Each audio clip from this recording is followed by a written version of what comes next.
Okay, let's dive into this. We are going to completely pull apart the all-American meal, and we're using Eric Schlosser's incredible book, Fast Food Nation, as our guide. We're going to go behind the counter to see how this industry didn't just conquer America's landscape, but its appetite too.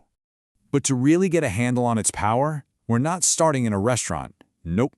We're starting deep inside a mountain, right at the very heart of America's defense system. I mean, look at this place. This is Cheyenne Mountain, home to the North American Aerospace Command. It's basically a city burrowed into solid rock, built to survive a full-on thermonuclear war.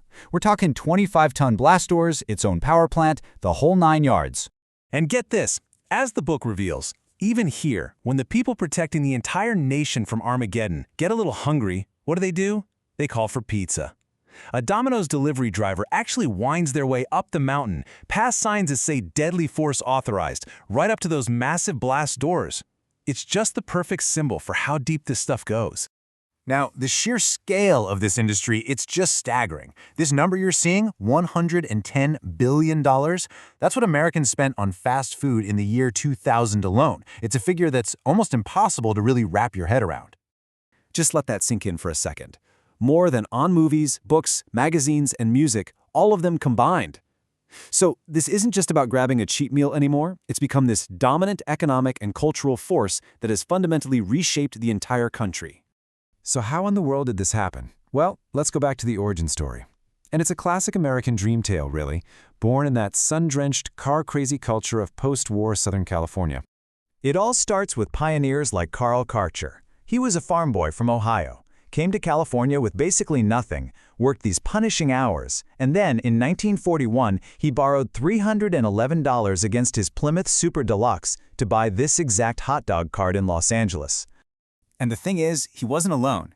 You had this whole generation of rebels, dropouts, and salesmen, from Harlan Sanders to the McDonald brothers, who all saw the new highways and suburbs and just took a massive risk, building these huge empires from the ground up.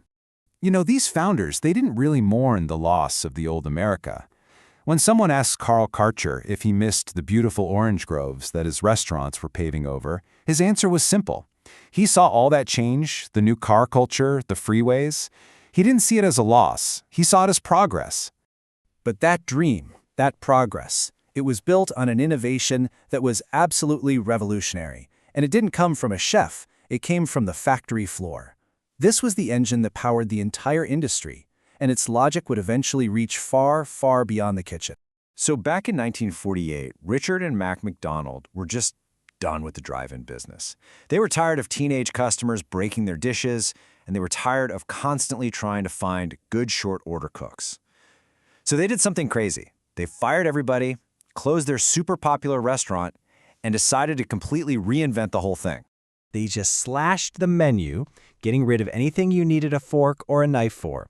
They broke down making food into these simple, repeatable tasks. One person just grilled patties all day. Another just added the same condiments. This de-skilling of the kitchen meant they didn't need expensive, skilled cooks anymore. Literally anyone could be trained in minutes. And the result of this speedy system, it was absolutely revolutionary. It dramatically lowered prices and ramped up the speed, which completely democratized dining out. All of a sudden, working-class families could afford to go to a restaurant, and that changed everything. So, the system was in place. But to conquer the entire nation, the industry had to conquer the consumer. And they figured out, way earlier and way better than almost anyone else, that the surest path to a parent's wallet is through their kids. The book draws this really fascinating parallel between two guys from Illinois, Walt Disney and Ray Kroc. Both of them were masterful salesmen who applied those factory-line principles to their work.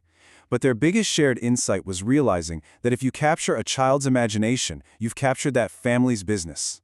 And did it work? Oh boy, did it work. Ray Kroc's company created a mascot that by some measures became even more recognizable to American kids than Mickey Mouse.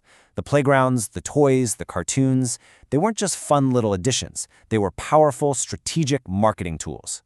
And this is where the marketing really became a science. I mean, advertisers literally studied the art of nagging. Researchers like James McNeil actually codified what they called pester power, analyzing the most effective tactics from just simple pleading to full-blown public tantrums that kids could use to wear their parents down. So, okay, we've seen the myth and the method, right? The genius of the system and the marketing.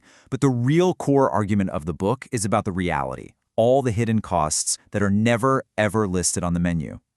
Remember that revolutionary speedy system we talked about? Well, its demand for tons of uniform, cheap beef completely transformed the meatpacking industry.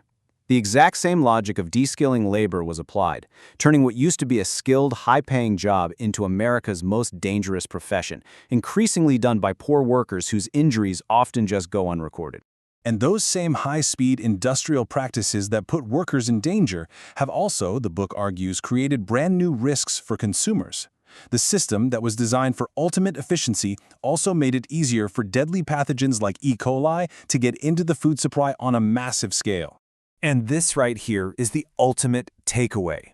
The consequences of that assembly line system, they echo from the kitchen all the way to the slaughterhouse, from the farm to our public health. These, Schlosser argues, represent the true cost of our cheap burgers and fries.